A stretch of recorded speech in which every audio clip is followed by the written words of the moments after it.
പ്രിയമുള്ളവരെ, ഈ കഴിഞ്ഞ ദിവസം അയർലൻഡിൽ താമസിക്കുന്ന ടോമി സെബാസ്റ്റ്യൻ എന്ന് പറയുന്ന ഒരു എസൻസ് ഗ്ലോബലിൻ്റെ പ്രവർത്തകൻ, അദ്ദേഹം അതിൻ്റെ സംഘാടക സമിതിയിലൊക്കെ പലപ്പോഴും അദ്ദേഹത്തിൻ്റെ പോസ്റ്റുകൾ ഞാൻ കണ്ടിട്ടുണ്ട്. ആ സംഘാടക സമിതിയുടെ ഭാഗമായി നിന്നിട്ടുള്ള, അതിൻ്റെ ഭാഗമായി പ്രവർത്തിച്ചിട്ടുള്ള ഒട്ടേറെ യുക്തിഭദ്രമായ വീഡിയോകൾ പോസ്റ്റ് ചെയ്തിട്ടുള്ള, മനുഷ്യരെ മതത്തിനതീതമായി ചിന്തിപ്പിക്കാൻ, മതങ്ങളുടെ ആ അബ്സർഡിറ്റി അല്ലെങ്കിൽ അതിൻ്റെ ഐദാർത്ഥ്യത്തെ വരച്ചു കാണിക്കുന്നതിലുമൊക്കെ വളരെ മുൻപന്തിയിൽ നിന്നിട്ടുള്ള ഒരാളാണ് ശ്രീ ടോമി സെബാസ്റ്റ്യൻ. അദ്ദേഹത്തിൻ്റെ ഒരു വോയിസ് ക്ലിപ്പ് വ്യാപകമായി ക്ലബ് ഹൗസിലും അതുപോലെ തന്നെ മറ്റ് തലങ്ങളിലുമൊക്കെ ഇന്ന് സോഷ്യൽ മീഡിയയിലുമൊക്കെ ചർച്ച ചെയ്തുകൊണ്ടിരിക്കുകയാണ്. അദ്ദേഹം പറയുന്നത് ഹണി റോസിനെ ഉദ്ദേശിച്ചാണ് പറയുന്നതെന്നാണ് നമുക്ക് മനസ്സിലാകുന്നത്. അദ്ദേഹം പേര് പറയുന്നില്ല, പക്ഷേ എങ്കിലും അദ്ദേഹത്തിൻ്റെ ഒരു പരാമർശം എന്ന് പറയുന്നത് ഒരു കാരണവശാലും ഒരു സ്വതന്ത്ര ചിന്തകനോ അല്ലെങ്കിൽ ഒരു യുക്തിവാദിക്കോ ചേർന്നതല്ല. കാരണം സ്വതന്ത്ര ചിന്തയുടെ അടിവേര് നമ്മൾ അന്വേഷിച്ചെന്നാൽ അതിൻ്റെ അടിവേര് നിൽക്കുന്നത് ലിബറലിസത്തിലാണ്. ആ ലിബറൽ തോട്ട്സിൽ നിന്നാണ് ഈ വ്യക്തി സ്വാതന്ത്ര്യം എന്ന് പറഞ്ഞ കോൺസെപ്റ്റ് ഡെവലപ്പ് ചെയ്യുന്നത്. അപ്പോൾ അവിടെ വ്യക്തി എന്ന് പറയുന്നത് രാജ്യത്തിൻ്റെ നിയമത്തെ റിവോൾട്ട് ചെയ്യാത്തടത്തോളം അവന് ഏത് അറ്റം വരെ വിലയും പോകാനുള്ള അവകാശമുണ്ട്. അപ്പോൾ അതിൻ്റെ ഭാഗമാണ് അവൻ്റെ വസ്ത്രധാരണവും അവൻ്റെ അല്ലെങ്കിൽ അവളുടെ വസ്ത്രധാരണവും അവരുടെ പെരുമാറ്റ രീതികളും അവരുടെ ജീവിത രീതികളും എല്ലാം അതിൻ്റെ അടിസ്ഥാനത്തിലാണ്.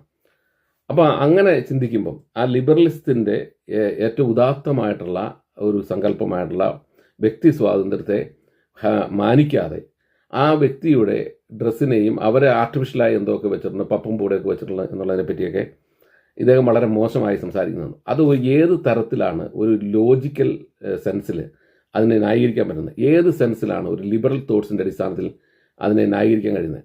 ലിബറലിസം എന്ന് പറയുന്നത് തന്നെ രാജാവിൻ്റെയും മതാധിഷ്ഠിതമായ സമൂഹത്തിൻ്റെയും ഭരണം നിയന്ത്രിക്കുന്ന രാജാവിൻ്റെ വ്യക്തിപരമായിട്ടുള്ള തീരുമാനങ്ങൾ ദൈവികമാണെന്നുള്ള കോൺസെപ്റ്റിൽ നിന്നുകൊണ്ടാണ്, ആ ദൈവികമായ കോൺസെപ്റ്റിന് എതിരെയാണ് ലിബറലിസത്തിൻ്റെ ഡെവലപ്മെൻ്റ് എന്നുണ്ട്. അപ്പോൾ ലിബറലിസം ചരിത്രത്തിൽ എല്ലാ സ്ഥലത്തും കാണാൻ പറ്റും. അപ്പോൾ ആ തരത്തിൽ ഡെവലപ്പ് ചെയ്ത് വന്ന ആ ലിബറൽ കാഴ്ചപ്പാടിൻ്റെ ഒരു ബൈ പ്രോഡക്റ്റാണ് വ്യക്തി സ്വാതന്ത്ര്യം എന്ന് പറയുന്നത്. ആ വ്യക്തി സ്വാതന്ത്ര്യത്തിൽ ഇപ്പം ഞാൻ പണ്ട് ഒരിക്കലും ഒരു സ്ത്രീ ഞങ്ങളൊരു കൂട്ടമായി യാത്ര ചെയ്തപ്പം ഒരു സ്ഥലത്ത് ഞങ്ങളൊരു ഹോട്ടലിൽ താമസിക്കുന്ന സമയത്ത് ഒരു സ്ത്രീയോട് ഭക്ഷണം കഴിക്കാൻ പോയി എൻ്റെ ഭാര്യ വിളിക്കുന്നു.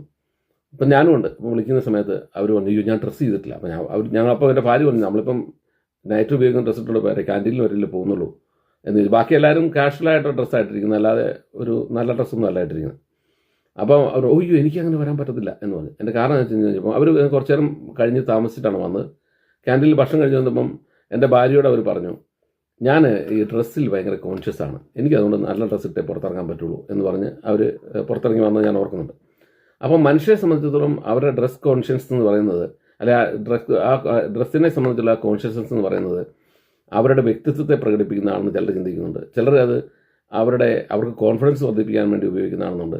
അങ്ങനെ പല രീതിയിലുണ്ട്. അപ്പോൾ പല രീതിയിലുള്ള മനുഷ്യർ അവരുടെ സൗന്ദര്യം വർദ്ധിപ്പിക്കാനോ അവരുടെ പേഴ്സണാലിറ്റി ഡെവലപ്പ് ചെയ്യാനോ വേണ്ടി പല രീതിയിലുള്ള ആർട്ടിഫിഷ്യലായിട്ടുള്ള പ്രവർത്തനങ്ങൾ നടത്താറുണ്ട്. ഇപ്പം നമ്മുടെ മമ്മൂട്ടിയും മോഹൻലാലും എത്ര വയസ്സുള്ള ആളുകൾ, അവരെങ്ങനെയാണ് നടക്കുന്നത്? അവർ നടക്കുന്നത് എത്രയോ ആർട്ടിഫിഷ്യലായിട്ടാണ് നടക്കുന്നത്. അപ്പോൾ അതുകൊണ്ട് അതൊക്കെ അവരുടെ വ്യക്തി സ്വാതന്ത്ര്യമാണ്, നമ്മളതിനെ വിമർശിക്കേണ്ടതില്ല. ഇവിടെ ഈ ടോമി സെബാസ്റ്റ്യൻ വിമർശിച്ചതിലുള്ള പ്രശ്നം എന്ന് പറയുന്നത്, അയാളൊരു സ്വതന്ത്ര ചിന്തകനും എത്തിസ്റ്റും ആയതുകൊണ്ട് ഈ വ്യക്തി സ്വാതന്ത്ര്യത്തെ അയാൾ വിമർശിച്ചെടുത്ത് അതിശക്തമായി ഇടപെടാതിരിക്കാൻ നിവൃത്തിയില്ല. അത് തികച്ചും അനീതിയാണ്, സ്ത്രീവിരുദ്ധമാണ്, വ്യക്തി സ്വാതന്ത്ര്യത്തിനെതിരെയുള്ള വെല്ലുവിളിയാണ്. ആ വെല്ലുവിളി അദ്ദേഹം തിരുത്തണമെന്നെങ്കിൽ അദ്ദേഹം പറയുന്നുണ്ട്, എൻ്റെ കുടുംബത്തിലുള്ളവരും ഇത് അംഗീകരിക്കുന്നു, അവരുടെ അംഗീകരിക്കുന്നുണ്ട്, അദ്ദേഹത്തിൻ്റെ അഭിപ്രായക്കാരാണെന്ന് പറയുന്നത്. അയാളുടെ കുടുംബം എന്ന് പറയുന്നത് എസൻസ് ഗ്ലോബലാണോ അല്ലയോ? ആ എസൻസ് ഗ്ലോബലാണോ, എസൻസ് ഗ്ലോബലിൻ്റെ അഭിപ്രായം അത് തന്നെയാണോ എന്നറിയാൻ താല്പര്യമുണ്ട്. അതുകൊണ്ട് ഇദ്ദേഹം പറഞ്ഞ കാര്യങ്ങൾ എന്ന് പറയുന്നത് വളരെ യുക്തിരഹിതവും സ്ത്രീവിരുദ്ധവുമാണ്. ഞാൻ അതിനെപ്പറ്റി വിശദമായിട്ട് പറയാം. ആദ്യമായിട്ട് ഞാൻ അദ്ദേഹത്തിൻ്റെ വീഡിയോയുടെ ചെറിയ ഭാഗം നിങ്ങളൊന്ന് കേൾപ്പിക്കാം. അത് കഴിഞ്ഞ് നമുക്ക് ബാക്കി സംസാരിക്കാം. തന്നെ പറയാനും ഉദ്ദേശിക്കുന്ന ആളാണ്, അല്ലാതെ എനിക്കിത് ഇവിടെ കണ്ട് നാട്ടുകാരുടെ മുമ്പിൽ വെച്ചിട്ട് വേറൊരു മുഖം ഉണ്ടാക്കി ഞാൻ എന്തോ ആക്കണം എന്ന് വിചാരിക്കുന്ന ആളല്ല എന്നാണ് എനിക്ക് തോന്നുന്നത്. കാരണം എന്റെ ഫാമിലിയിലുള്ളവർക്കും അതേ അഭിപ്രായത്തിൽ തന്നെയാണ് ഞാൻ മുമ്പോട്ട് പോകുന്നത്. ഞാൻ പറയുന്നത്, അതായത് സയൻസിന്റെ ഒരു ഭാഷയിലാണ് ഞാൻ കൂടുതൽ സംസാരിക്കാൻ ഇഷ്ടപ്പെടുന്നത്. അതായത് ഒരു പുരുഷന് ഒരു ദിവസം ഏതാണ്ട് 10 ലക്ഷത്തിലധികം ബീജകോശങ്ങൾ ഉണ്ടാകും. അപ്പൊ ഒരു മാസത്തിലാകുമ്പോ എത്രയാവും? അതിന്റെ 10 ഗുണം കുറഞ്ഞത് അത്രയെങ്കിലും ഉണ്ടാവും. പക്ഷെ സ്ത്രീയെ സംബന്ധിച്ചിടത്തോളം മാസത്തിൽ 1 ഉണ്ടാകത്തുള്ളൂ.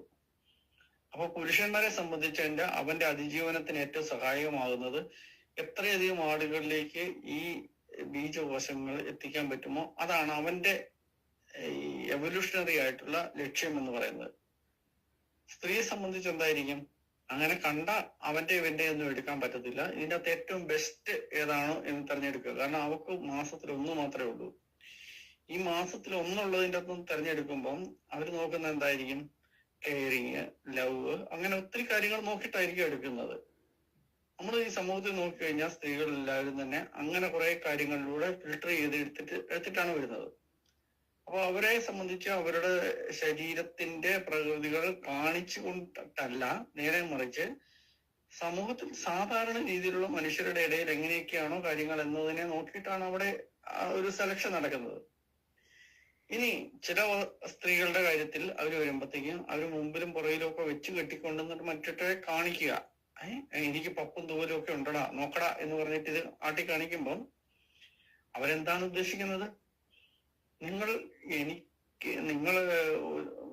പരിണാമപരമായിട്ട് നിങ്ങൾക്ക് വേറൊരാളോട് അട്രാക്ഷൻ ഉണ്ടല്ലോ, ആ അട്രാക്ഷൻ കൂടുതൽ എന്നോട് തോന്നണം എന്ന് പറയുകയാണ് ചെയ്യുന്നത്. ആ തോന്നലിനെ ഉണ്ടാക്കുന്നതിന് കാരണം എന്താണ്? ഇവരുടെ കച്ചവട താല്പര്യമാണ്. കാരണം ഇവര് ഇത് ചെയ്യുന്നത് എന്തിനാണ്? ഏതെങ്കിലും ജ്വല്ലറിയുടെ പരസ്യത്തിനോ അല്ലെങ്കിൽ ഏതെങ്കിലും തുണിക്കടയുടെ പരസ്യത്തിനോ ഉദ്ഘാടനത്തിനോ ഒക്കെ ചെല്ലുമ്പോൾ മാത്രമേ ഇവര് ചെയ്യുന്നുള്ളൂ. അല്ലാതെ ഇവര് വീട്ടിൽ കൂടെ നടക്കുമ്പോൾ ഈ പുറകിലും മുമ്പിലൊന്നും വെച്ച് കെട്ടിക്കൊണ്ട് നടക്കുന്നില്ല. എന്ന് പറഞ്ഞാൽ മനുഷ്യന് എവല്യൂഷണറി ആയിട്ട് വന്നിരിക്കുന്ന ഒരു കാര്യത്തെ ചീറ്റ് ചെയ്യുക, അതിനെ ഒരു കച്ചവട താല്പര്യത്തോടുകൂടി കണ്ടെത്തുക എന്നുള്ള രീതിയിൽ അവർ ചെയ്യുന്നത് കൊണ്ടാണ് അവിടെ ഒരു പ്രശ്നം വരുന്നത്. ഇല്ലെങ്കിൽ എനിക്ക് പ്രശ്നമൊന്നുമില്ല, നിങ്ങൾക്ക് അതിന് താല്പര്യമാണെങ്കിൽ നിങ്ങൾ പോയിക്കോളൂ. 1000 രൂപയോ 10,000 രൂപയോ കൊടുത്തിട്ട് നിങ്ങൾക്ക് കാണാൻ പോകാൻ താല്പര്യമാണെങ്കിൽ നിങ്ങൾ കണ്ടോളൂ, എനിക്ക് അതിന്റെ പ്രശ്നമൊന്നുമില്ല. പക്ഷെ എന്നെ സംബന്ധിച്ചിടത്തോളം 1000 രൂപ കൊടുത്തിട്ട് അത് കാണുന്ന പോയിട്ട് 100 രൂപ കൊടുത്തിട്ട് പോയി ഞാനത് കാണാനായിട്ട് പോകാൻ നിൽക്കാറില്ല. എന്റെ പൊന്നു ചങ്ങാതി, അവര് ശരീരത്തിൽ എന്തെല്ലാം വെച്ച് കെട്ടണമെന്നോ വെച്ച് കെട്ടരുതെന്നോ എന്നതിനെ കുറിച്ചൊന്നും ഞാൻ പറഞ്ഞില്ല. പക്ഷെ വെച്ച് കെട്ടി നടത്തിയിട്ട് ഇത് കാണിച്ചിട്ട് അപ്പൊ ഇദ്ദേഹം പറയുന്നത് ഒരു ആണിന്റെ ശരീരത്തിൽ 10 ലക്ഷം സെമിനോ മറ്റേ അണ്ടങ്ങളോ മറ്റോ ഉണ്ടാകും. അത് മാക്സിമം അവൻ എവിടെയാണോ കൊടുക്കേണ്ടത് അത് അവൻ്റെ അതിജീവനത്തിൻ്റെ ഭാഗമാണ്. ഇദ്ദേഹം സയൻറ്റിഫിക് ആയിട്ട് പറഞ്ഞാലും തെറ്റാണെന്നാണ് പല ആളുകളും സയൻസ് അറിയാവുന്നവർ പറഞ്ഞത്. ഇനി അത് പോട്ടെ, അതിൻ്റെ അകത്ത് ഇദ്ദേഹം പറഞ്ഞൊരു കാര്യം എന്താണ്? ഈ ഒരണ്ടം മാത്രമാണ് ഒരു സ്ത്രീ സ്വീകരിക്കുന്നത്. അതുകൊണ്ട് ഈ പുരുഷന്മാരുടെ ഇടയിലെ ഈ പറഞ്ഞ സെക്ഷൽ സ്റ്റാർവേഷൻ, അതായത് അവരുടെ സെക്സ് ലഭിക്കാത്ത, അവർക്ക് സെക്സിലുള്ള അപര്യാപ്തത കൊണ്ട് ആ അപര്യാപ്തത ഇവർ യൂട്ടിലൈസ് ചെയ്യുന്നു. ഇവർ പുറകിലും മുമ്പിലും ഒക്കെ എന്തൊക്കെ കെട്ടിവെച്ച് ഇവരത് യൂട്ടിലൈസ് ചെയ്യുന്നതാണ്. ടോമിയോട് ഞാനൊരു കാര്യം ചോദിക്കട്ടെ. ടോമി, ഒരു സമൂഹത്തിൽ സെക്ഷൽ സ്റ്റാർവേഷൻ ഉണ്ടെങ്കിൽ ആ സമൂഹത്തിൻ്റെ സെക്ഷൽ സ്റ്റാർവേഷനെ പറ്റിയല്ലേ ഒരു യുക്തിവാദി സംസാരിക്കേണ്ടത്, അല്ലാതെ ഒരു വ്യക്തിയെ അതിൻ്റെ അകത്ത് കുറ്റക്കാരനാക്കുവാണോ ചെയ്യേണ്ടത്? ആ വ്യക്തി എന്ന് പറയുന്നത് അവർക്ക് നിയമം അനുസരിച്ചിട്ടുള്ള ഒരു സംവിധാനത്തിൽ അവർ ഡ്രസ്സ് ചെയ്ത് പുറത്തിറങ്ങുന്നു. അത് കാണാൻ ആളുകൾ കൂടുന്നുണ്ടെങ്കിൽ അത് ആ സമൂഹത്തിൻ്റെ ഒരു രോഗമാണ് അതിൻ്റെ പ്രശ്നം എന്ന് പറയുന്നത്. ടോമി അയർലൻഡിലല്ലേ താമസിക്കുന്നത്? അയർലൻഡിൽ താമസിക്കുന്ന ടോമിയോട് ഞാനൊരു ചോദ്യം ചോദിക്കട്ടെ. വേനൽക്കാലത്ത് ഇംഗ്ലീഷുകാർ സ്ത്രീകളെ എങ്ങനെയാണ് വസ്ത്രം ധരിച്ച് നടക്കുന്നത്? അവിടെ ടോമിക്ക് ഈ വികാരം ഉണ്ടാകാറുണ്ടോ? ഉണ്ടാകാറുണ്ടെങ്കിൽ ടോമിയുടെ പ്രശ്നമാണ്. അപ്പോൾ അവരുടെ ഇഷ്ടമുള്ള രീതിയിൽ ഡ്രസ്സ് ധരിച്ചെടുക്കും. ആ കാലാവസ്ഥയ്ക്കനുസരിച്ച് അവരുടെ മാനസികമായ താല്പര്യത്തിനനുസരിച്ച് അവർ ഡ്രസ്സ് ധരിച്ച് നടക്കും. ആ ഡ്രസ്സ് ധരിച്ച് നടക്കുന്നതിനെ അവർ എന്ത് വെച്ച് കെട്ടിവെച്ച് നടന്നാലും അത് ടോമിയുടെ പ്രശ്നമാണോ? അത് ടോമി ഒരു യുക്തിവാദി എന്നുള്ള നിലയ്ക്ക് ആ വ്യക്തിയുടെ സ്വകാര്യതയിൽ കടന്നു കയറാൻ ടോമിക്ക് എവിടെയാണ് അവകാശം ഉണ്ടായിട്ടുള്ളത്? അവിടെ ടോമി കടന്നു കയറുമ്പോൾ ടോമി ഒരു കൺസർവേറ്റീവായി മാറുന്നു, ഒരു ഫ്യൂഡലായി മാറുന്നു, അതോടൊപ്പം തന്നെ മതബോധമുള്ള ഒരാളായി മാറുന്നു. ഈ മതബോധമാണ് വ്യക്തിയുടെ സ്വാതന്ത്ര്യത്തിലേക്ക് എപ്പോഴും കൈയടക്കുന്നത്. ആധുനിക ലിബറലിസത്തിൻ്റെ കോൺസെപ്റ്റ് എന്ന് പറഞ്ഞാൽ maximum reduce, state intervention is maximum reduce the minimum point എന്നാണ്. മനസ്സിലായോ? അപ്പോൾ അതുകൊണ്ട് സ്റ്റേറ്റിൻ്റെ ഒരു തരത്തിലുള്ള ഇൻ്റർവെൻഷനോ അല്ലെ നിയമത്തിൻ്റെ ഒരു തരത്തിലുള്ള ഇൻ്റർവെൻഷനോ വ്യക്തിയുടെ സ്വകാര്യതയിൽ കടന്നു ചെല്ലാതിരിക്കാനുള്ള ഒരു ബോധമാണ് ആധുനിക ബോധം എന്ന് പറയുന്നത്. അതുപോലും സംശീകരിക്കാത്ത ആളാണ് താങ്കൾ യുക്തിവാദിയാണെന്ന് പറയുന്നത്. മനസ്സിലായോ? അവിടെയാണ് അതിൻ്റെ തെറ്റെന്ന് പറയുന്നത്. ഇനി ഈ സ്ത്രീയെ താങ്കൾ അയർലൻഡിൽ വന്നപ്പോൾ അവിടെ ഒരു ഷോപ്പിംഗ് മോളിൽ വെച്ച് കണ്ടപ്പം ഇവരിൽ ഒന്നും വെച്ച് കെട്ടിയിട്ടില്ലായിരുന്നു എന്ന് പറഞ്ഞു. താങ്കൾ അവർ വെച്ച് കെട്ടിയിട്ടുണ്ടായിരുന്നോ ഇല്ലയോ എന്ന് എങ്ങനെ പരിശോധിച്ചു? താങ്കൾക്ക് ഇത് പറയാനുള്ള റൈറ്റ് എവിടെ നിന്ന് കിട്ടി? ഇത് എത്രമാത്രം സ്ത്രീ വിരുദ്ധമാണ്. അവരുടെ ബോഡി ഷെയ്മിംഗ് എന്ന് പറയുന്ന പോലെ എത്രമാത്രം സ്ത്രീ വിരുദ്ധമാണ്. അപ്പോൾ അതുകൊണ്ട് താങ്കൾ ഈ പറഞ്ഞിരിക്കുന്ന മുഴുവൻ കാര്യങ്ങളും ഒരു ജനാധിപത്യ സമൂഹത്തിന് അല്ലെങ്കിൽ ഒരു ലിബറൽ സമൂഹത്തിൻ്റെ അല്ലെങ്കിൽ ഒരു യുക്തിബോധമുള്ള മനുഷ്യൻ്റെ ചിന്തകൾക്ക് ചേരുന്നതല്ല എന്ന് താങ്കൾ മനസ്സിലാക്കണം. താങ്കളെ വിമർശിക്കുന്നത് താങ്കൾ എസൻസ് ഗ്ലോബലിൻ്റെ പ്രതിനിധിയായി സംസാരിക്കുന്നു. താങ്കളുടെ ഫാമിലിയിലുള്ള മുഴുവൻ ആളുകളും ഇത് അംഗീകരിക്കുന്നു എന്ന് പറയുന്നു. അപ്പോൾ ഈ ഫാമിലി ആരാണെന്നൊക്കെ ഉള്ള സംശയം ഇതിനകത്തുണ്ട്. എസൻസ് ഗ്ലോബലിൻ്റെ നിലപാട് ഇതാണോ എന്നറിയാനുള്ള താല്പര്യമുണ്ട്. അതൊക്കെ കാരണം കൊണ്ടാണ് താങ്കളെ വിമർശിക്കുന്നത്. താങ്കൾ എന്തിനാണ് ഈ പറയുന്ന സ്ത്രീ ഈ സെക്ഷൽ സ്റ്റാർവേഷൻ അനുഭവിക്കുന്ന സമൂഹം ആണെന്ന് പറയുമ്പം ഒരു പൊതുസമൂഹത്തെ താങ്കൾ വെല്ലുവിളിക്കുകയാണ്. അവരുടെ സൗന്ദര്യം, ഇപ്പം സൗന്ദര്യ മത്സരം നടക്കുന്നുണ്ട് ലോകത്ത്. അവിടെ ഈ സെക്ഷൽ സ്റ്റാർവേഷൻ്റെ പേരിലാണോ ആളുകൾ പോകുന്നത്? അവരുടെ സൗന്ദര്യം ആസ്വദിക്കാണ്. ഇപ്പോൾ ഒരു സ്ത്രീയെ കണ്ടാൽ അവരിലൊരു സൗന്ദര്യമുണ്ട്. ആ സൗന്ദര്യം ആസ്വദിക്കും. ഇപ്പം ജവഹർലാൽ നെഹ്റു പണ്ട് കൊടകിൽ ചെന്നപ്പം അവിടെ കണ്ട സ്ത്രീകളെ പറ്റി വർണ്ണിച്ചിട്ടുണ്ട്. അത് എന്ന് പറഞ്ഞൊരു സൗന്ദര്യ ആസ്വാദകൻ എന്നുള്ള നിലയ്ക്ക് അയാളൊരു വെർസാറ്റൈലായിട്ടുള്ള ചിന്തകനായിരുന്നു. അയാളൊരു ജീനിയസ് ആയിട്ടുള്ള മനുഷ്യനായിരുന്നു. അയാൾ സ്ത്രീകളെ കണ്ടപ്പോൾ അയാളുടെ സൗന്ദര്യം പറഞ്ഞു എന്ന് പറഞ്ഞ പോലെ സൗന്ദര്യ ആസ്വാദനം ഒരു വശത്തുണ്ട്. അതോടൊപ്പം ഇവിടെ ചെന്ന ആളുകൾ മുഴുവൻ ഏത് തരത്തിലാണ് ചെന്നതെന്ന് അളക്കാൻ താങ്കളിൽ എന്ത് പാരാമീറ്ററാണുള്ളത്? അവരുടെ വെച്ചകെട്ടപ്പെട്ട സൗന്ദര്യം കാണാനാണ് ചെന്നത് എന്ന് പറയാൻ താങ്കളുടെ എന്ത് പാരാമീറ്ററാണുള്ളത്? അവിടെ പലതരത്തിലുള്ള ആളുകൾ ചെല്ലും. അവിടെ ഈ പറഞ്ഞ സ്വർണ്ണക്കട ഉദ്ഘാടനത്തിന് ചെല്ലുമ്പം സ്വർണം കാണാനുള്ള കാരണം ഇവരെ കാണാൻ ചെല്ലുന്നുണ്ടാവും, അവരുടെ സൗന്ദര്യം ആസ്വദിക്കാനുണ്ടാവും, അവരുടെ ആർട്ടിഫിഷ്യലായിട്ടുള്ള സംഭവങ്ങൾ എങ്ങനെ വെച്ച് കെട്ടിയിരുന്നെന്ന് അന്വേഷിക്കുന്നുണ്ടാവും. അങ്ങനെ പലതരത്തിലുണ്ടാവും. അപ്പോൾ ഒരു സമൂഹത്തെ മുഴുവൻ നിങ്ങൾ ഈ സെക്ഷൽ സ്റ്റാർവേഷൻ്റെ പരിമിതിയിൽ കൊണ്ടുവച്ച് അതിൻ്റെ പരിധിയിൽ കൊണ്ടുവച്ച് അപമാനിക്കുന്നത് തെറ്റാണ്. അതിനുപരി നിങ്ങൾ ആ സ്ത്രീയെ വെച്ച് കെട്ടപ്പെട്ടു എന്ന് പറയുന്നത് തന്നെ തെറ്റാണ്. ആ വെച്ച് കെട്ടപ്പെട്ടോ അല്ലാതെ നടക്കാനുള്ള സ്വാതന്ത്ര്യമുണ്ട്. താങ്കളുടെ അയർലൻഡിലാണ് താങ്കൾ ഈ വാക്ക് പറഞ്ഞെങ്കിൽ താങ്കൾ അകത്തു പോയനെ. മനസ്സിലായോ? താങ്കൾ ഒരാളെ പറ്റി അയർലൻഡിലാണ് ഒരു സ്ത്രീയെ പറ്റി ഇത് പറഞ്ഞെങ്കിൽ താങ്കൾ അകത്തു പോകും.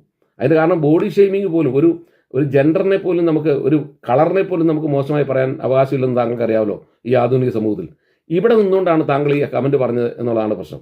അപ്പോൾ അത് മാത്രമല്ല, താങ്കൾ എസൻസ് ഗ്ലോബലിൻ്റെ പ്രതിനിധി എന്നുള്ളതിൽ എങ്ങനെ ഒരു വ്യക്തി സ്വാതന്ത്ര്യത്തെ ഏതെങ്കിലും തരത്തിൽ അപമതിക്കുന്നു എന്നുള്ളത് വളരെ കുറ്റപരമായാണ്. താങ്കളുടെ ഉള്ളിലെ ഫ്യൂഡലിസവും താങ്കളുടെ ഉള്ളിലെ മതബോധവും എത്രമാത്രം ശക്തമാണ് എന്നുള്ളതിൻ്റെ തെളിവാണ് ഇത്. താങ്കൾ എന്നോട് ഉള്ള കോൺവെർസേഷനിൽ പറഞ്ഞത് സരിതയെ പറ്റി ഞാൻ അഭിസാരിക എന്ന് പറഞ്ഞതാണ്.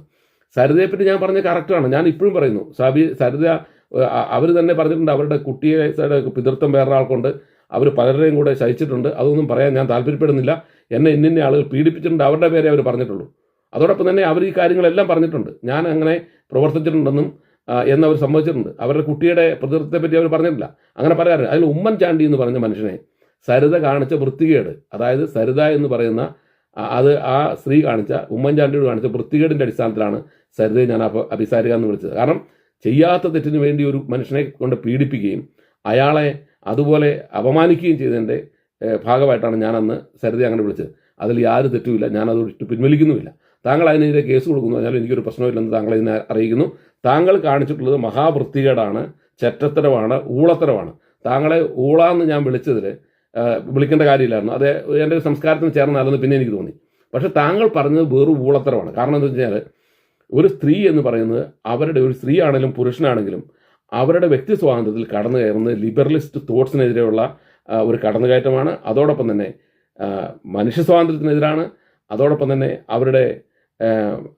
അവർക്കുണ്ടാകുന്ന മനോവേദനയ്ക്ക് താങ്കൾ നഷ്ടം കൊടുക്കേണ്ടി വരും.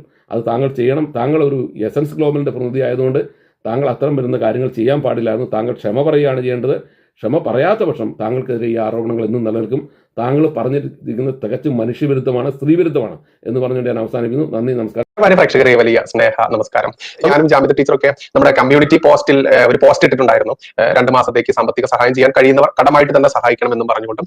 പക്ഷേ അതിലേക്ക് ഒരുപാട് ആളുകൾ കടമായിട്ടല്ലാതെ തന്നെ നമ്മളോടുള്ള സ്നേഹം കൊണ്ടും നമ്മളുള്ള ആത്മാർത്ഥത കൊണ്ടും സഹായിക്കാൻ വേണ്ടി തന്നെ ഒരുപാട് ആളുകൾ മുന്നോട്ട് വരുന്നുണ്ട്. അപ്പോൾ നമ്മൾക്ക് ഈ ഒരു മേഖലയുമായി ബന്ധപ്പെട്ട് നമ്മൾ പ്രവർത്തിക്കൽ തുടങ്ങിയത് കൊണ്ട് തന്നെ നമ്മൾക്ക് ബന്ധുക്കളോ അതല്ലെങ്കിൽ സുഹൃത്തുക്കളോ ഇല്ല എന്നുള്ളതാണ് സത്യം. അത്തരത്തിൽ നമ്മുടെ ഈ ചാനൽ മേഖലയിലുള്ള അതല്ലെങ്കിൽ നമ്മളോട് സ്നേഹമുള്ള നമ്മുടെ സംഘബന്ധുക്കൾ തന്നെയാണ് നമ്മുടെ ബന്ധുക്കളും സുഹൃത്തുക്കളും. അതുകൊണ്ട് തന്നെയാണ് നമുക്ക് പുറത്ത് ഒരാളോട് ഒരു രൂപ കടം ചോദിക്കാനോ അതല്ലെങ്കിൽ ഒരു രൂപ സഹായിക്കണം എന്ന് പറയാനോ പറ്റാത്തത്. അതുകൊണ്ട് തന്നെയാണ് നമ്മൾ ഈ ചാനലിലൂടെ പല കാര്യങ്ങൾ നിങ്ങളുടെ മുമ്പിൽ അവതരിപ്പിക്കുന്നതും ആവശ്യപ്പെടുന്നതും. അതുകൊണ്ട് തന്നെ ഈ എന്ത് കാര്യമുണ്ടെങ്കിലും നിങ്ങളുമായിട്ട് മാത്രമേ നമ്മൾക്ക് ഇത് ഷെയർ ചെയ്യാനായിട്ട് ഉള്ളൂ എന്നതാണ് സത്യം. കാരണം നമ്മൾ ഈ ചാനൽ മേഖലയിലേക്ക് വന്നതുകൊണ്ട് തന്നെ നമ്മുടെ ബന്ധുക്കളായാലും നമ്മുടെ സുഹൃത്തുക്കളായാലും നാട്ടുകാരായാലും നിങ്ങൾക്ക് അറിയാലോ, പ്രത്യേകിച്ച് ഞാൻ ജീവിക്കുന്നതൊക്കെ പെറ്റ് വളർന്ന് ജീവിക്കുന്നത് മലപ്പുറം ജില്ലയിലാണ്, നിലമ്പൂർ സ്വദേശിയാണ്. അതുകൊണ്ട് തന്നെ എത്രത്തോളം ആയിരിക്കും ഇവരുടെയൊക്കെ ആ ഒരു ശത്രുത മനോഭാവം എന്നറിയാമല്ലോ. അതുകൊണ്ട് മാന്യ പ്രേക്ഷകർ തന്നെയാണ്, സംഘബന്ധുക്കൾ തന്നെയാണ് എന്റെ സുഹൃത്തുക്കൾ, എന്റെ ബന്ധുക്കൾ. അതുകൊണ്ട് എനിക്കൊരു തളർച്ച വന്നു കഴിഞ്ഞാൽ നിങ്ങളോട് മാത്രമാണ് അഭ്യർത്ഥിക്കുക. അപ്പോൾ ജാമിദ ടീച്ചറും തന്നെ എന്റെ ഒരു ബുദ്ധിമുട്ട് കണ്ടിട്ട് ടീച്ചറും കമ്മ്യൂണിറ്റി പോസ്റ്റ് ആയിട്ട് ഇട്ടിട്ടുണ്ടായിരുന്നു, ബൈജുവിനെ സഹായിക്കാൻ പറ്റുന്നവർ സഹായിക്കുക എന്ന് പറഞ്ഞിട്ട്. അപ്പൊ നമുക്ക് ചോദിക്കാനുള്ളത് നമ്മുടെ സുഹൃത്തുക്കളോടും ബന്ധുക്കളോടുമാണ്.